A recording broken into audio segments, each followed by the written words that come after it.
লীগের একজন এমপি, ওনার গাড়িতে সাইদি সাহেবের ওয়াজ বাজে।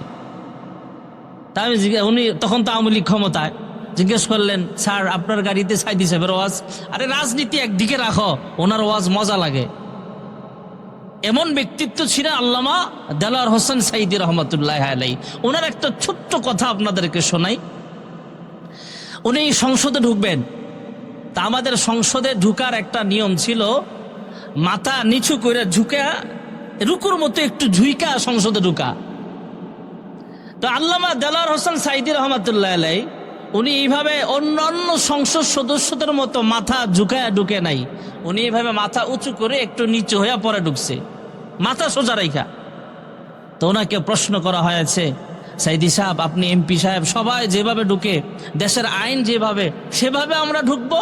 আল্লামা দেলোয়ার হোসেন সাইদি রহমতুল্লাহ আলাইহি সেদিন দ্ব্যর্থহীন ভাষায় বলেছিলেন, আমি সংসদ সদস্য হই অথবা পার্লামেন্টের প্রধান হই, প্রধান মেম্বার হই, রাষ্ট্রপ্রধান হলো, আমি ক্ষমতায় থাকার জন্য আল্লাহ বিরোধী আইন পাশ করতেও দেওয়া হবে না, এমনকি আমি আল্লাহ বিরোধী শিরিক কাজ আমি করতে রাজি না।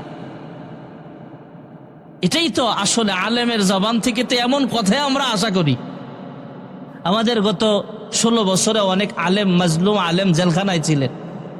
এর ভিতরে কয়েকজনের নাম বলি। একজন হলো